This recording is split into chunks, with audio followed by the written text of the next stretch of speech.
Have you ever felt completely misunderstood, wrongly accused, or left out in the cold by the very people who were supposed to protect you?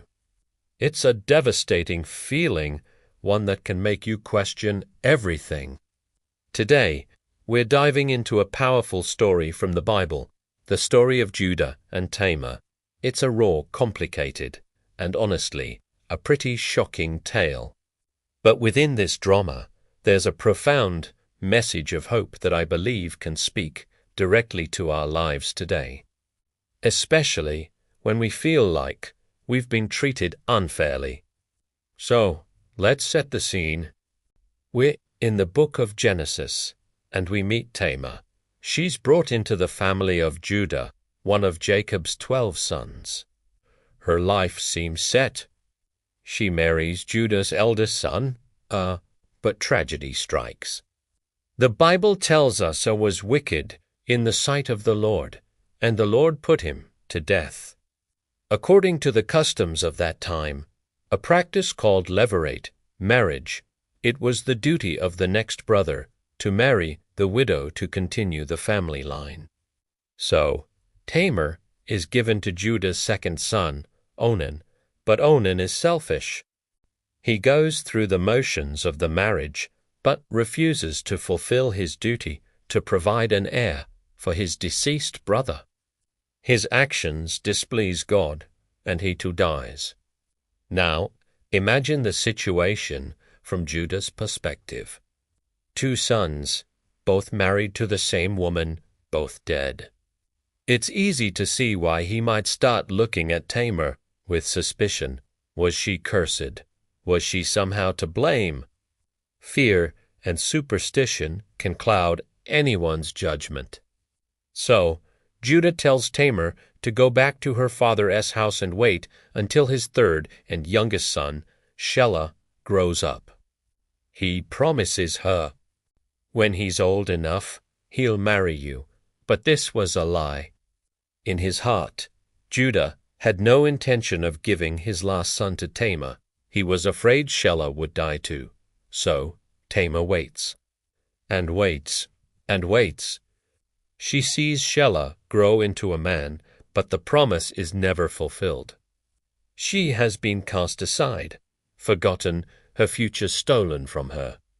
She is a widow, childless, and socially abandoned. This is the first major point of injustice. Tamar did everything right according to the customs and laws of her time.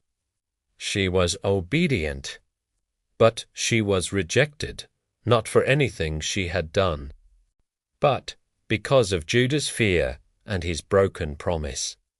She was left in a state of limbo, a life put on hold indefinitely. Years pass. Judah's own wife dies, and after his period of mourning, he travels to a place called Timnah. Tamar hears about this. She realizes that Judah never intended to keep his word. Shelah is grown, and she is still a widow without a future. So, she decides to take matters into her own hands. This is where the story takes a very dramatic turn. Tamar removes her widow's clothes, covers herself with a veil, and sits by the road where she knows Judah will pass. When Judah sees her, he doesn't recognize his own daughter-in-law. He assumes she is a prostitute and propositions her. Tamar, thinking strategically, asks him, "What will you give me?" He offers a young goat from his flock. She then asks for a pledge, something to hold on to until he sends the goat. "What pledge shall I give you?" he asks, and her answer is brilliant. She asks for his signet, his cord, and his staff. These weren't just random items. The signet was like his personal signature, the staff a symbol of his authority as a tribal leader. These items were his very identity. In a moment of recklessness, Judah agrees and hands them over. Later, Judah sends a friend with the promised goat to retrieve his pledge, but the woman is nowhere to be found. They ask, the locals, where is the temple prostitute who was here by the road? And the locals reply, there's been no prostitute here. Embarrassed and wanting to avoid a public scandal, Judah just lets it go, saying, let her keep the items or we'll become a laughingstock. He has no idea of the trap he just walked into. About 3 months later, the real bombshell drops. Word gets back to Judah, your daughter-in-law Tamar is guilty of immorality. She is pregnant. Judah, in a display of shocking hypocrisy, is filled with self-righteous fury. He, the man who just recently solicited a prostitute, declares with absolute authority, bring her out and let her be burned. This was the prescribed punishment for a priest's daughter who was unfaithful, and Judah, as the patriarch, was acting as the judge. Imagine Tamar in that moment. The whole community is gathered. Accusations are flying. Her life is on the line. She is about to be executed based on the judgment of the very man who is the father of her child. This is the peak of injustice. She is publicly shamed, condemned to a brutal death, all while carrying the secret that could expose the hypocrisy of her accuser. But Tamar is not just a victim, she is wise. She doesn't just shout out, "It was you, Judah." That would be her word against his, and who would believe her? Instead, as they are dragging her out, she sends a message to her father-in-law. She doesn't name him. She simply sends the items he gave her as a pledge: the signet, the cord, and the staff. And she includes a simple, powerful message: I am pregnant by the man who owns these. See if you can recognize whose they are. The moment Judah sees those items, the truth hits him like a lightning bolt. His public, self-righteous anger evaporates, replaced by the cold, hard reality of his own actions. He can't deny it. The evidence is irrefutable.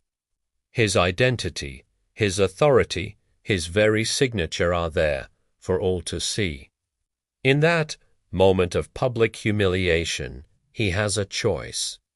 He could try to lie, to deny it, but he doesn't. He makes a public declaration. He says, "She is more righteous than I am, since I did not give her to my son Shelah." This is the turning point of the entire story. Judah's confession. He admits his fault. He acknowledges that Tamar's desperate actions were a direct result of his own failure to provide for her, his own broken promise. He wronged her first. By taking matters into her own hands, Tamar wasn't just seeking personal survival. She was fighting for justice and for the continuation of the family line, something Judah had neglected. And what happens next is truly amazing. Tamar is saved from death. She gives birth not to one son, but to twins, Perez and Zerah, and here's the part that gives me chills. If you trace the genealogy of Jesus Christ in the Gospel of Matthew, you will find Tamar's name. Her son, Perez, is a direct ancestor of King David and ultimately of Jesus himself. Think about that. From a situation of being wrongly accused, condemned to death, and utterly shamed, God brought forth something incredible. Tamar's story was woven into the very fabric of salvation history. Her wrongful accusation didn't end her story. It became the catalyst for a brand new season, a season blessed by God in a way no one could have ever predicted. So what does this ancient, messy story mean for us today? It shows us that God can work in the midst of our most painful and unjust situations. When you feel like Judah has pronounced a sentence over your life when you've been misunderstood, falsely accused.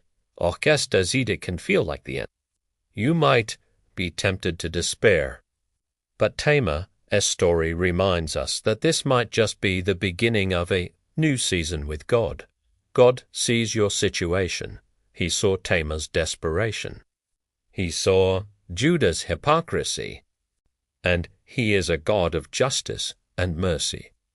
Sometimes He allows the schemes of others to be exposed in the most dramatic ways. Judah's public humiliation was necessary for his repentance and for justice to be served. It was through being exposed that he could finally say, "She is more righteous than I." Maybe you're in a situation where you feel your reputation is being destroyed. You've been wronged, and you're waiting for vindication. Hold on to hope. Like Tamar, be wise. Trust that God has a plan, even when you can't see it. The very thing that feels like a death sentence could be the doorway to a future you never imagined. God's mercy can turn your greatest trial into your greatest testimony. The lineage of the Messiah came through a woman who was rejected and almost killed. If God can do that, what can He do with the injustice you're facing right now? Don't let the accusations of others define you. Your identity is found in God, not in the opinions of people, especially those who may be acting out of their own fear or hypocrisy. Your story isn't over. The wrongful accusation might just be the painful prelude to a powerful new chapter, one where God's grace and mercy are displayed for all to see. Thanks for watching today. If this story resonated with you, let me know in the comments below. And don't forget to like and subscribe for more content that dives deep into the powerful stories of the Bible. See you next time.